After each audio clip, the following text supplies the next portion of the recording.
There have been many films that centre around trains or have trains star prominently in them. From Back to the Future to the Tipfield Thunderbolt, many filmmakers have shown their love of locomotives through the art of film. There was, however, one filmmaker that may have created the greatest train film of all time, which tragically lost him his creative freedom.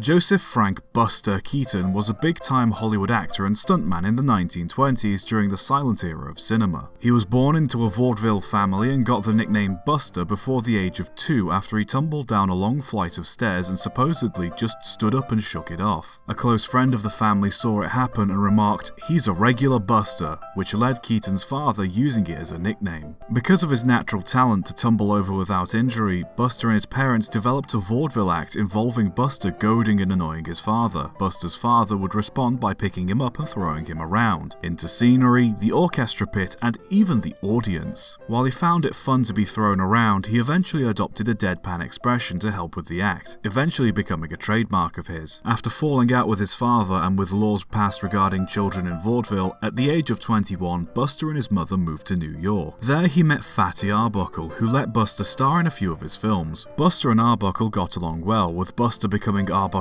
personal gag writer and eventually getting his own unit to shoot his own films. Many of his films were great successes and he is widely regarded as a pioneer of film, with many of his stunts and gags still referenced to this day. Despite his ability to take a fall, he wasn't entirely indestructible, having broke his neck doing the water tower gag in Sherlock Jr., breaking his ankle while filming The Electric House, and almost being flattened while filming the iconic window scene in Steamboat Bill Jr. Keaton was also in love with trains and read up a lot of train history, especially the Great Locomotive Chase of 1862 during the American Civil War. While trains had appeared in many of his movies, he wanted to make a proper film about the Great Locomotive Chase after reading the novel of the same name in 1926. During the Civil War, a group of Northern Union soldiers commandeered a locomotive named the General from Confederate lines and drove it to Chattanooga with the goal of damaging the railroad that was vital to the Confederate Army. The Confederates pursued the locomotive for 87 miles in a succession of locomotives, including one named Texas, before catching the General. Keaton loved the story and asked the studio if he could make it into a film. After getting the green flag, he wrote the film in about 2 weeks and started production.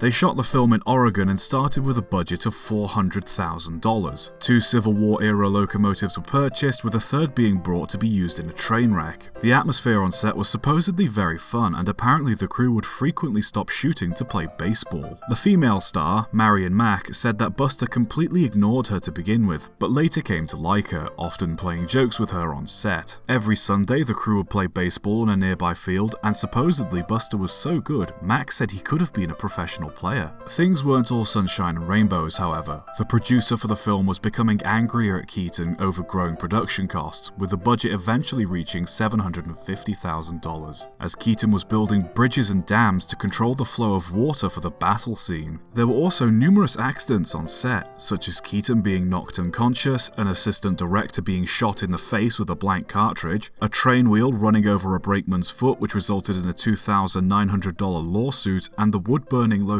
causing numerous fires, leading to production having to compensate any farmers for any burnt haystacks. A fire also broke out during the climactic fight scene, and filming had to be put on hold for several weeks until the area was safe to film in again. The fire cost Buster $50,000. The moment where the locomotive Texas was crashed into the river cost $42,000 and stands as one of the most expensive shots in all of silent movie history. Keaton himself could have been killed while performing several stunts, such as jumping between the engine, tender, and several good wagons while it was all moving. The moment where he had to pull a railroad tie off the tracks was especially dangerous, as if he messed up, the train could have been derailed. And the most deceptive stunt of all was the moment he sat on an engine's coupling rod while it was moving. Had the engine suffered from wheel slip, he could have been launched off the rod and badly injured, if not killed. After shooting was complete, Keaton had shot roughly 200,000 feet of film. He began editing in late September, aiming for a late December release. The General premiered on the 31st of December 1926 in Japan and properly released in the US in February of 1927. With a budget of $750,000, the film made $474,264 in the US US, but the high production costs meant the studio still had its gripes with the film. On top of that, the film Flesh and the Devil had just swept the box office, and The General following behind it was left in the dust. Critics at the time also panned the film for not being very funny for a comedy and one of Buster Keaton's worst films. To start with, the film was told from the point of the Confederates, aka the South, who had lost the Civil War. The story was easier to tell with the Confederates as the heroes, and Buster felt that they wouldn't be viewed as the villains, but he was swiftly told otherwise by critics. The film is also somewhat slow-paced in comparison to some of Buster's other works, leading to many critics becoming bored. Some critics also stated, "Someone should have told Buster Keaton that it is difficult to derive laughter from the sight of men being killed in battle, as there was a gag in the film involving several men being shot, which at the time was rather taboo for cinema, especially a comedy." The film cost Keaton his ability to make films independently, and he was stuck with a production manager for his next two films, who would monitor expenses and interfere with the story elements for sake of budget. Keaton later moved on to work for MGM, but because he was held back, he felt his creative input was severely limited. After earning some trust from MGM after making The Cameraman, Keaton got to make some of the more successful films of his career under MGM, albeit without the same energy as his previous unrestrained work. He experimented with sound films as the medium shifted, but they didn't quite work as well as his previous silent work. Keaton left Hollywood in the early 1930s for personal reasons, but returned in 1934, helping write some films and star in others. He had a long career, but it never quite peaked again as he did in the 20s. The story of The General does at least have a happy ending. In 1963, Keaton said he was more proud of the film than any other he had ever made. As times and tastes changed, audiences and critics started to agree with him, with the film now considered a classic of the silent era. In 1989, 23 years after Keaton's death, the film was selected to become part of the US National Film Registry,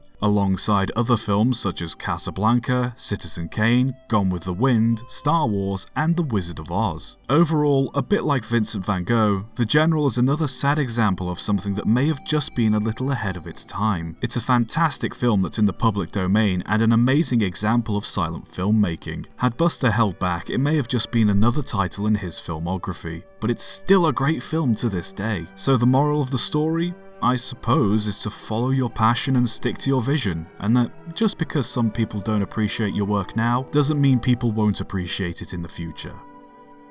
Subscribe for more.